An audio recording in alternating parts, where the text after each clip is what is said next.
Hola, hola, hola, otra vez acá en Artículo 16, en el Senado TV, nuevamente en el Salón Eva Perón, que tanto nos gusta, con Artículo 16, el artículo de la Constitución que justamente habla de la igualdad y, como dice mi marido, amamos a toda la Constitución, pero esto es Artículo 16 porque acá justamente lo que queremos hacer es hablar de mayor igualdad, de mayor inclusión. ¿Cómo estás, Alex? Así es, gracias, José María. Quería arrancar el programa de hoy haciendo alusión a un hecho muy importante que ocurrió aquí en esta casa, en el Senado de la Nación, la semana pasada. Se aprobó por unanimidad una ley que había sido impulsada por el diputado Pietragala, que hay que reconocerlo, cumplió la promesa el diputado. Es sobre un plan integral de abordaje para el uso problemático de sustancias. Un tema pendiente que había quedado cuando en el Congreso de la Nación se había iniciado el debate por la modificación de la actual ley 23737, que es la ley de estupefacientes.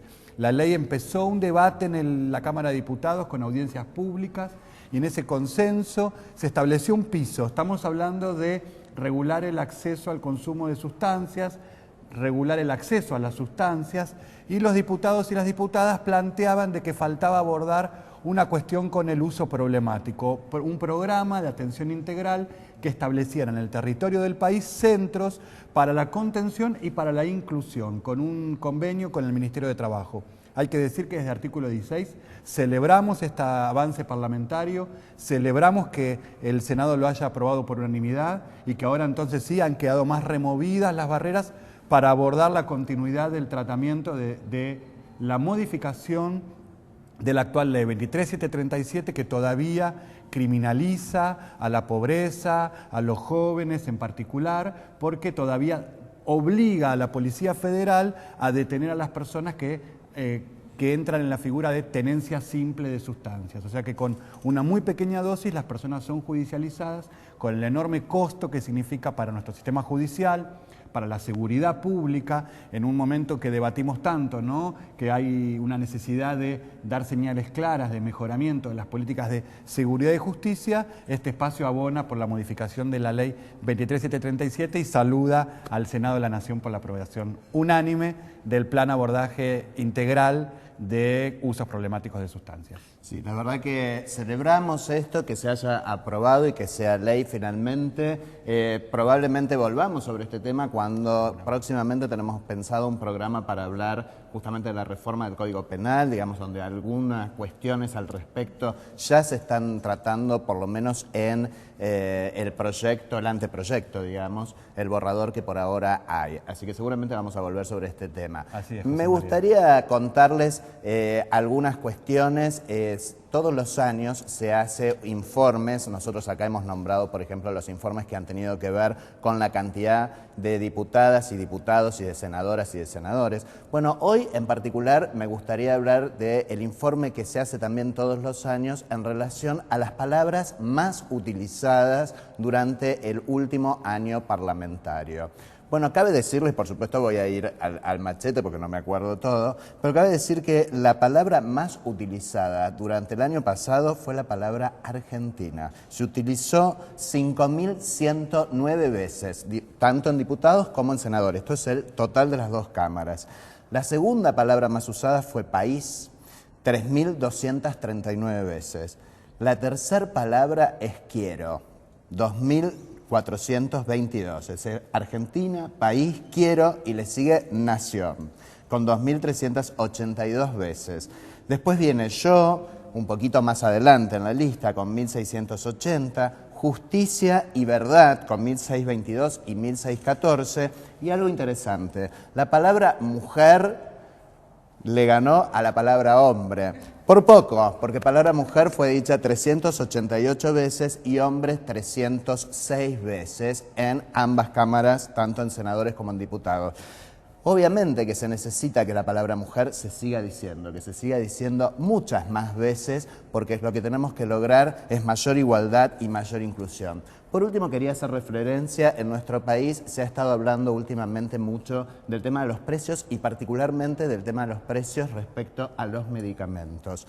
Bueno, nosotros hemos tenido acá, no hace mucho, un programa con la doctora Lorena Di Llano. En aquel momento nosotros hablamos sobre una ley que obviamente es de esta casa y es del año 1995, que se puso en vigencia su implementación en cuanto al tema de las patentes, estoy hablando de la ley de patentes, en el año 2000.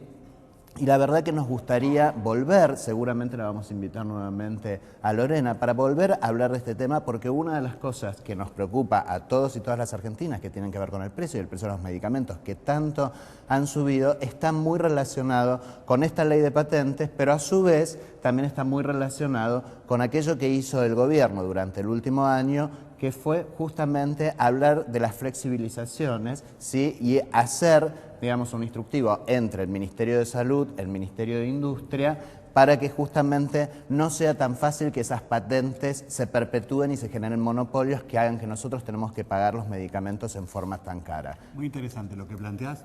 Te pido dos cosas en cámara. Una, pensar una comparación proyectiva de los años anteriores, el uso de la palabra mujer, el uso de la palabra argentina, si hay una evolución y si podemos pensar en un cambio de paradigma en el lenguaje por la mirada que tiene el Parlamento sobre lo que es la patria. Y lo otro, sí, apoyo muy bien, invitar a Di Llano otra vez y profundizar la alfabetización acerca del tema de patentes y acceso a la salud. Sí, vamos para adelante con eso. Sí, adelantarles que este año, o el año que pasó en realidad, hubo menor cantidad de palabras que el año anterior en general, no solamente con estas palabras que yo rescaté. Esto tiene que ver con la cantidad de debates, digamos.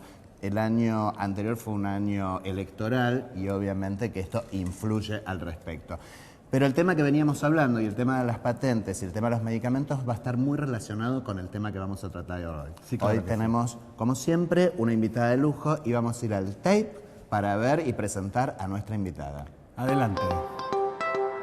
Trabajadora social, feminista, mujer con VIH, Mariana Diácono es miembro Red Argentina de Mujeres Viviendo con VIH y fundadora de la Red Argentina de Jóvenes y Adolescentes Positivos. Cofundadora de J+LAC, Red Latina de Jóvenes Viviendo con VIH, Mariana Diácono, además de militante, es fanática de Boca Juniors. Muy bien, Mariana. Qué bueno, qué bueno, qué bueno poder tener a Mariana Diácono. La verdad que para nosotros es un orgullo, particularmente para Alex y para mí es un orgullo, porque a Mariana la conocemos hace muchos años, con lo cual la conocemos claramente de muy jovencita, porque ella es muy joven, así que la conocemos de muy jovencita, conocemos toda su trayectoria, todo su trabajo, toda su militancia y su activismo, particularmente con lo que tiene que ver con los jóvenes que viven con VIH, también después con el tiempo con las mujeres que viven con VIH. Bueno, tal como ha dicho la presentación, ella fue fundadora de la red de jóvenes tanto en la Argentina que viven con VIH como de la red latinoamericana, que es cofundadora, y también es directora general o ejecutiva, ¿no, Mariana?, de la red de mujeres que viven con VIH, y además ha sido premiada de alguna manera con consultorías a nivel internacional. Has estado participando recientemente en una consultoría con ONUCIDA en Panamá para toda la región y justamente para ver la historia de cómo se, digamos, conformaron las redes de jóvenes en Latinoamérica. Así que muchísimas gracias, Mariana, por estar hoy acá con nosotros, aprovechando tu viaje acá a Buenos Aires. Muchas gracias a ustedes por invitarme. Mariana, aprovechando que este último año estuviste más localizada en Centroamérica, tu tarea se desarrolló más en los países de América Central y el Caribe, quisiera preguntarte o pedirte que nos compares un poco cómo es el empoderamiento y la participación política de jóvenes en los países de la región, entendiendo el eje puntual de la militancia con el VIH, que tiene que ver con una epidemia tan estigmatizante, que envuelve a los colectivos más vulnerados. Entonces muchas veces son jóvenes que vienen del sector de la diversidad sexual o que no, pero que han tenido dificultad para acceder a la educación sexual. ¿Y qué pasa con el diagnóstico? Y sobre todo, ¿qué pasa con esas militancias? ¿Cómo podríamos comparar los movimientos juveniles de Argentina, del Cono Sur, del Mercosur y los de Centroamérica y el Caribe? Bueno, Argentina tiene la red desde el 2011 formalmente, pero el trabajo previo fue desde el 2009. ¿Se acuerdan? El Congreso Nacional de SIDA en la provincia de Salta. Y la red de Brasil tiene su red desde hace 7 años, más o menos. Y se ve la diferencia justamente con esto, que tengan una plataforma nacional conformada en estos dos países del Cono Sur hace la diferencia a la hora de poder hacer los grupos de trabajo regional y hacer la articulación regional. Centroamérica está recién en los procesos de conformación de redes, va a tener su primer encuentro El Salvador, por ejemplo, quizá Panamá este año si lo pueden hacer, tienen que tener sus recursos y la disposición de las personas a hacerlo, y Guatemala va a tener su primer encuentro de jóvenes con VIH. A veces cuando estás hablando con personas que sí trabajan en la temática, parece que no es tan difícil tener un encuentro de personas con VIH, pero bueno, nosotros sí sabemos que fue difícil que se pueda levantar la agenda de las y los jóvenes con VIH, porque no estaban con voz propia. Sí quizá los adultos que lo ponían en agenda, pero no las y los jóvenes movilizándose, estando en la respuesta al VIH y tomando iniciativas políticamente como es cuando están involucrados en las redes, como puede pasar ahora en Argentina o como pasa en Brasil desde hace más tiempo y en República Dominicana también que tiene red. Mariana, vos hablabas justamente de la voz propia y de la agenda de los jóvenes. Y nosotros en este programa intentamos hablar de, por un lado, cuáles son los avances que hemos tenido en los últimos años, en este caso en la temática de VIH y jóvenes, digamos, y cuáles son las brechas y las deudas. Podemos hablar tanto a nivel de lo que pasa en nuestro país como de lo que pasa en toda Latinoamérica. ¿Cuáles son aquellas necesidades, cuáles son aquellas cosas en las cuales tenemos que trabajar y profundizar y que esa voz propia es necesaria que sea escuchada? En el caso de jóvenes con VIH en la República Argentina, en cuanto a participación hubo un avance increíble. Realmente yo siempre estoy como en el babero, digo, de poder decir que la red de Argentina es increíble cómo trabajan. En cuanto a, por ejemplo, la ley de educación sexual, sí que habría que hacer como una mejora en las intervenciones en las escuelas, involucrarse más los jóvenes de la misma red para visibilizar más la respuesta al VIH, cuando digo esto en primera persona y con voz propia. En cuanto a deuda, siempre la deuda pendiente en Argentina, tanto como en toda la región, son los servicios de adolescentes, específicos para adolescentes que viven con VIH. Y yo siempre digo que como viene la deuda, si era una deuda a la juventud con VIH, después viene adolescencia, porque no es lo mismo, o sea, hay que diferenciarlo, y después viene niñez, que vienen así como escalonado también por la edad misma, pero son las deudas.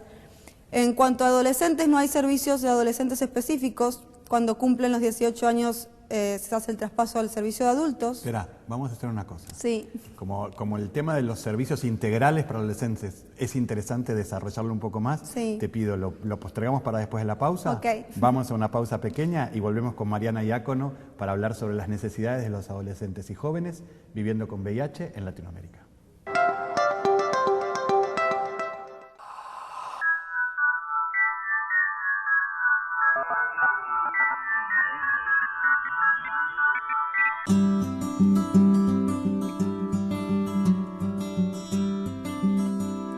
Donar es dar la vida, es dar amor, es la salida, es un comienzo para que estemos mejor.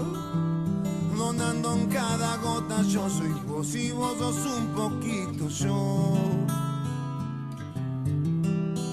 Dona que esta es tu casa, que en mi cuerpo todo pasa.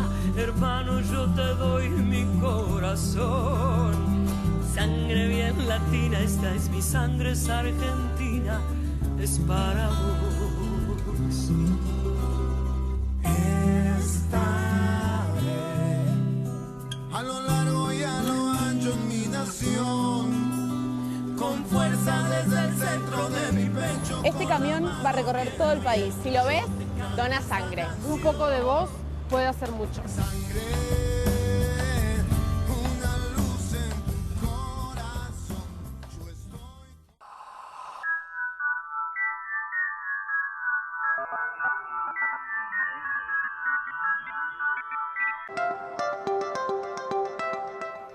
Bueno, estamos de vuelta y justamente estábamos hablando de los servicios de atención para adolescentes y para jóvenes y de esta respuesta que tendría que ser más integral, que tendría que haber una distinción entre los servicios para la niñez y la adolescencia, que ciertamente no la hay, que digamos pasan directamente de los servicios para la niñez a los servicios para adultos. ¿Cómo pensás esto que tendría que ser, Mariana? Básicamente con especialistas desde psicólogos, trabajadores sociales y los equipos de orientación en el sistema de salud que estén con abordajes específicos para adolescentes, por la etapa que están. Y esto pasa en todos los países, no es que hay diferencia como en Argentina. Siempre que estamos en las reuniones regionales, como si hay un punto en común en cuanto a juventud con VIH y adolescencia, es este. Es el acceso a la salud, por ejemplo, de juventud y adolescencia, o sea, tiene que ser diferenciado. Porque seguramente que un adolescente que tiene el diagnóstico de VIH en su adolescencia directamente va al servicio de adulto, tanto en Argentina como en Colombia, como en México, como en Dominicana. Que es otra problemática distinta de aquellos y aquellas que han nacido con VIH y les cuesta el salto del pediatra o del médico infantil a el médico de adultos si no hay un servicio intermedio, que es un lenguaje distinto, el del adulto con respecto al pediatra. Como contaba Camila una vez que vino al programa, que teniendo su médico durante todo su tiempo, que ya cumple 18 años, si en algún momento tiene que hacer su traspaso a otro médico, eso a veces es difícil, y no es solo el médico, es el cambio de hospital.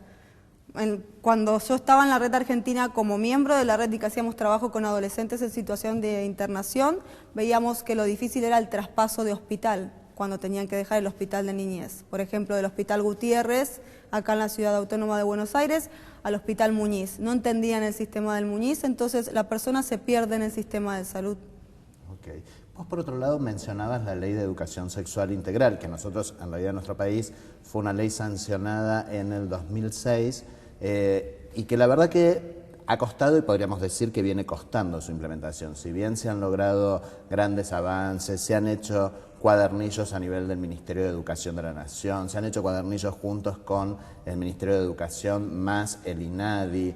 Muchos de estos cuadernillos han llegado a distintas provincias. En muchas escuelas del país ya se está viendo estos cuadernillos más los docentes formados. También vemos que hay muchas provincias donde esto no ocurre. ¿Cómo es esta situación, digamos, en Argentina por un lado, que tiene que ver con lo que estaba describiendo, y cómo es en el resto de Latinoamérica? Argentina tiene lo bueno de tener esta base de la buena ley y de saber que en algunas provincias se puede tener la buena interpretación de los gobernadores de la ley y las buenas intervenciones.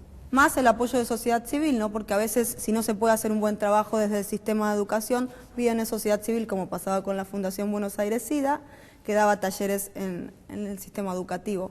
En los otros países a veces hay un poco más, por ejemplo en Nicaragua, que podemos interpretar que es un país conservador, a veces hay mayor dificultad con las intervenciones en el sistema educativo. A veces, por ejemplo, esto que dije de que una organización de la sociedad civil se acerque a una escuela pública puede ser fácil, a veces ni siquiera los dejan acceder o tienen que revisar todo el taller que va a dar la organización. Entonces pensemos que si no puede entrar una organización de la sociedad civil, menos aún va a poder dar un docente de la escuela pública en los países de Centroamérica educación. Cuando Guatemala... vos decís que por ejemplo, tendrían, perdón que te interrumpa yo, que tienen que revisar, por ejemplo, cuál va a ser el contenido del taller. ¿Qué cosas serían las que podrían estar en juego para que ese taller no se diera o habría que retirarlas del...? A veces no se puede hablar ni siquiera del condón, del preservativo. Ajá. Entonces, si en escuelas, o sea, además de estar trabajando con jóvenes con VIH en toda América Latina, estuve articulando con la Alianza de Juventudes rumbo a Cairo. Cairo es un programa de las Naciones Unidas. Entonces, viendo que otros jóvenes que trabajan en salud sexual y reproductiva, este problema surgía cuando tenemos las conversaciones de cómo están los trabajos en los diferentes países, donde dicen esto de si no se puede hablar del condón, entonces, ¿qué se supone? Que se tiene que hablar de la abstinencia, porque cuando no se puede hablar de algo siempre está la oposición. No me quiero imaginar hablar de diversidad sexual. No, menos aún, complejo. Y es muy complejo. ¿Esa realidad es solamente en Centroamérica o se repite también en Sudamérica? No, en cuanto a la diferencia entre Centroamérica y Caribe y Cono Sur, porque también hay diferencias mismo dentro de Sudamérica, Cono Sur, como si fuera Chile, Argentina, Uruguay y Brasil, tienen muchos más avances. Sabemos que hay discriminación, por ejemplo, a la población de la diversidad sexual, sabemos que hay discriminación a las personas que vivimos con VIH, pero el Caribe, por ejemplo, tiene serios problemas con la homofobia, serios problemas. Haití, Jamaica. Comparando entonces con esta mirada basada en la experiencia, ¿no? De mirar adolescentes y jóvenes de distintos países. ¿Vos podrías decir que las últimas conquistas de derechos como matrimonio igualitario, identidad de género, o la Ley Nacional de SIDA, o el programa, la Dirección Nacional de SIDA y los millones de preservativos que distribuye, producen un impacto en la vida de los adolescentes y jóvenes que viven con VIH en Argentina? Si hay un impacto, ¿cómo es? ¿Cómo lo expresan? ¿Cómo lo relatan? ¿Hay en la red de jóvenes entonces participación plena de adolescentes o jóvenes travestis o transgéneros o gays? ¿Cómo se da esa vivencia en una red tan diversa como la debe ser?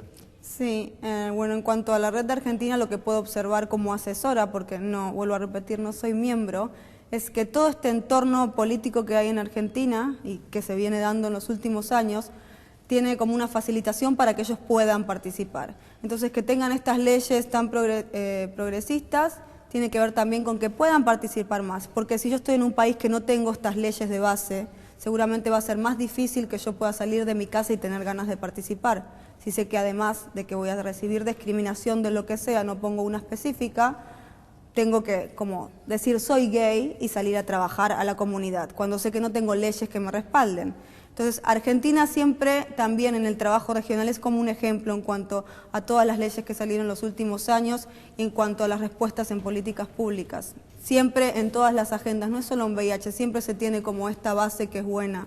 Y cuando ves la composición de la red argentina y la participación de jóvenes y adolescentes de las distintas provincias, ¿encontrás también contrastes entonces entre la participación en la red o las vivencias en función del lugar en donde viven, donde residen? Sí, claro, se ven las diferencias de las provincias porque tiene que ver con lo que hablábamos antes, que decía José María, esto, si la gobernación es distinta y si no se puede trabajar bien con la ley de educación sexual, esto hace diferente la participación, ¿no? Si no se puede trabajar VIH y salud sexual y reproductiva. Entonces, eso va a ser un condicionante para la participación. ¿Y actualmente hay miembros de todas las provincias de No nuestro país absolutamente de todas, casi de la mayoría. Pero se ve, por ejemplo, que en el norte hay mayor participación, cuesta un poco más en la Patagonia, pero como del centro hacia el norte participan casi todas las provincias. Sí hay de Neuquén y hay de Ushuaia. Sí, no, quería mencionar que en realidad vos venías hablando de Argentina como dando, digamos, como estando a la vanguardia en muchas políticas públicas, en muchas leyes, inclusive tenemos una de las primeras leyes nacionales de SIDA, digamos, que existen a nivel continental, digamos, y esto ya marcó un precedente muy importante para las personas que tenemos VIH, y ni que hablar de que también hemos sido uno de los primeros países, bueno, junto con Brasil, en tener una política pública donde justamente lo que se promueve es el preservativo y existe una compra impresionante, digamos, el año pasado se habían comprado 84 millones de preservativos en el país y, digamos, sí, esto es una política que viene ya de hace muchos años atrás. Vos hablabas de la discriminación, hablabas, bueno, del tema de los entornos más amigables o menos amigables, hablabas de los consultorios, hablabas del tema de la educación. Yo quiero entrar en un terreno como más íntimo, si se quiere, y aprovechar que nos conocemos. Para los jóvenes viviendo con VIH, me imagino, lo es para todas las personas que tenemos VIH, una vez que tenemos el diagnóstico, plantearnos el tema de la sexualidad y el ejercicio de la sexualidad. ¿Qué pasa con los jóvenes? Bueno, puedo hablar de mi etapa de juventud porque tengo 31 años y Sos juventud joven, es hasta Mariana. 29. Depende cómo. Para Sí. política estoy joven todavía. Entonces, bueno, es difícil cuando uno le da la información a la otra persona de que vive con VIH, cuando uno se visibiliza, porque nunca sabes qué otra información tiene el otro. Entonces, no sabes si te va a discriminar. Un episodio que me pasó muy cercano fue como que me dijeran, si mi amigo sabía que tenías VIH, te iba a sacar a patadas de la casa.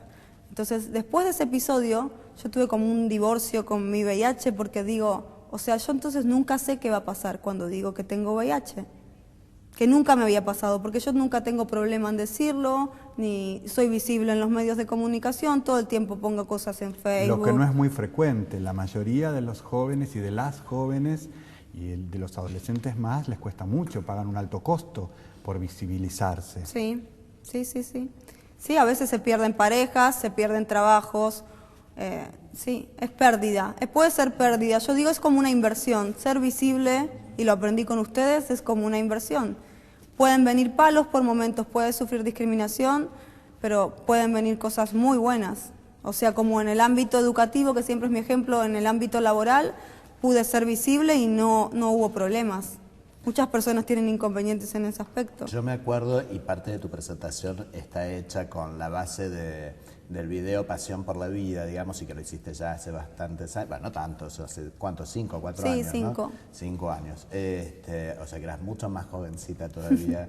Y me acuerdo de algo fantástico que vos decías, y un concepto que es extraordinario, y que, bueno, obviamente todos hemos celebrado muchísimo, y es cuando vos decís en el video que llegaste a un momento en tu vida que el tener VIH dejó de ser un problema para vos y que en todo caso era un problema del otro. Y que digamos, si José no quiere estar conmigo, José se lo pierde. Si le digo a José que vivo con VIH y José no quiere estar conmigo, José se lo pierde. Exactamente. No sabemos quién era José, No, pero era era yo, el marido. era yo. Era un mensaje para José. Pero es buenísimo el concepto, ¿no? Digamos, es el otro el que se lo está perdiendo. Y en realidad creo que una de las cuestiones que deberíamos poder ejercitar más también desde las campañas, desde las políticas públicas y de las campañas que hacemos también con la política pública, lo hemos hecho ya bastante desde las organizaciones de la sociedad civil, es cuando hacemos esas campañas que dicen compartir el mate, compartir la habitación, compartir la cama, compartir los cubiertos no es de riesgo para contraer VIH. Lo que también deberíamos agregar siempre es que tener relaciones sexuales con una persona con VIH mientras se use preservativo tampoco es de riesgo, digamos, ¿no? En la cuestión de la discriminación, porque a la vida cotidiana hay que agregarle las relaciones sexuales también. Sí, es que poco hablamos a veces de las relaciones sexuales y del placer y en las relaciones sexuales de las personas que vivimos con VIH. Para cerrar, Mariana, me gustaría que mires a la cámara y le digas a los jóvenes y a las jóvenes que viven con VIH por qué ser parte de una red. Bueno, le puedo hablar a las jóvenes y a los jóvenes que viven con VIH, a las mujeres y a cualquier persona que vive con VIH en realidad. Justo hoy estábamos en la radio y decíamos lo mismo. ¿Por qué participar en una red? Porque vas a conocer mejor tus derechos, porque vas a tener mejor acceso a la salud justamente porque vas a conocer tus derechos y como mujer realmente yo tengo un empoderamiento que no creo que lo hubiera podido tener si no hubiera estado participando ni en la Red de Argentina de Mujeres ni en la de jóvenes. O sea, es una inversión, como dije antes, que no la da nada, ninguna otra cosa. Muchísimas gracias, Mariana, por habernos acompañado, por haberte tomado este ratito en tu viaje. Esperemos que puedas quedarte más días de los que tenías o de los que podés quedarte en Buenos Aires, porque queremos aprovecharte. Yo me voy a despedir, pero quiero aprovechar, es un día muy especial para mí, por el lugar en el que trabajo, así que quiero aprovechar para mandarle un saludo a toda la gente que compone el movimiento de Cruz Roja y Media Luna Roja, porque hoy es el Día Internacional de la Cruz Roja. Así es, saludamos a todo el equipo de la Cruz Roja. Mariana, muchas gracias por compartir Artículo 16 aquí en el Salón Eva Perón, un salón emblemático de este Senado, y nos quedamos después comentando, después de la despedida para todo Senado TV, nos quedamos comentando cómo está siendo tu vida amorosa en este año que no te vimos. Bueno, chao. Hasta el jueves, nos vemos.